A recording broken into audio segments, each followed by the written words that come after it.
This is Bearded Appliance Repair, and we're going to help you fix it. We got a gas range today. Bake element is not coming on. First thing we're going to look at is checking out this igniter slash glow bar. So you got to take off that bottom panel and it will expose it. So we'll get this thing off real quick.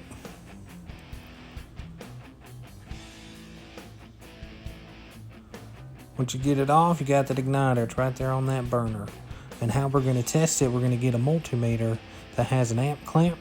We're going to place it along one of those wires like that. We are going to turn it on. We're going to see what kind of amp draw we get. On this one, we're getting 2.7, and you want 3.2 to 3.4 amps. We're not getting what we need, so we're going to go ahead and replace this igniter.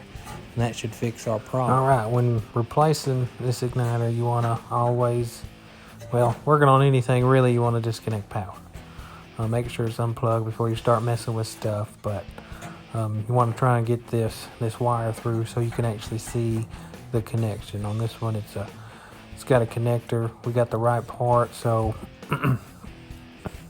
if you can get it through, you can see it there a little bit, and I'm having a little trouble, and I eventually get to do it or get it out. I had to get the right angle to get it out, which you'll see here in a second if it's a good angle. I don't think it is a good angle, but you see I got it out. And then you got two screws that you want to take off, and a lot of times those things, they want to stick on you. They want to, they get hot, they get cold, they get hot, they get cold, and they strip and they like to stick. And if that happens, you'll have to take off the burner and get a drill bit and drill that screw out.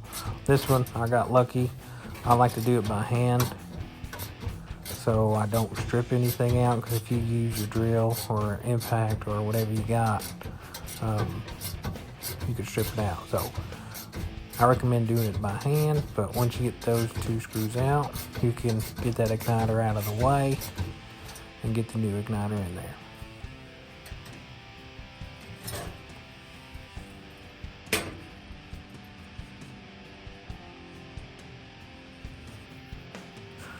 All right, so getting this igniter back on,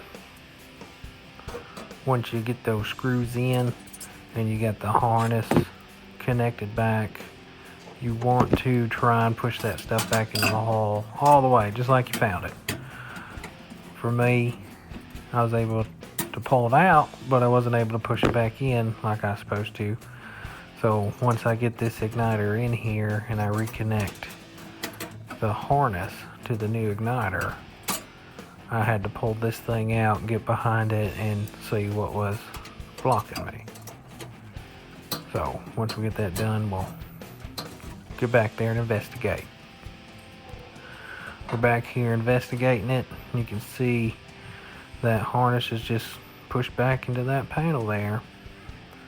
So I tried pulling it through and it just wasn't doing it, so we got to take that panel off, or at least loosen it up so you'll have enough room to pull that harness back. So let's get these screws out.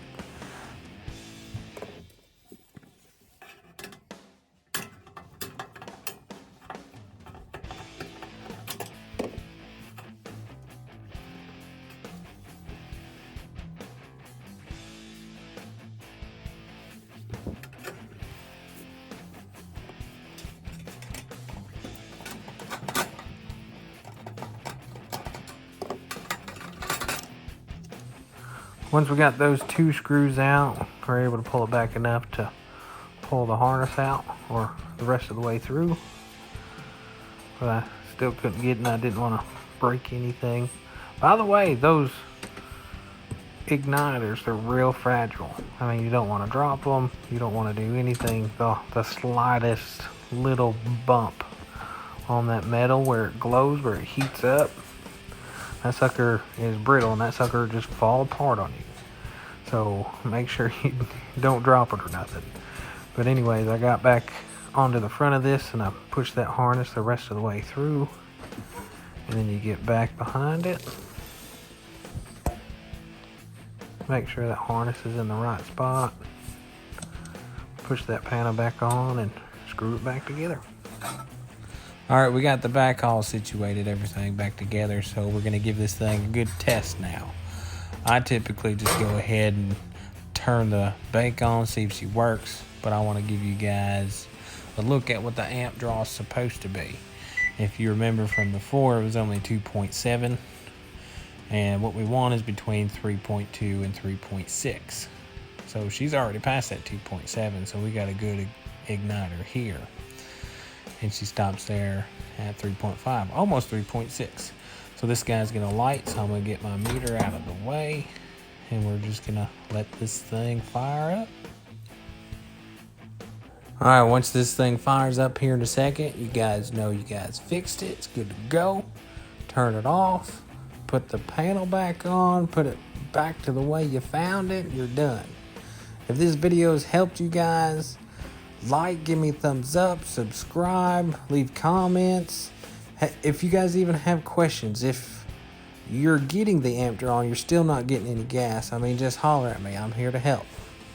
Thanks for watching.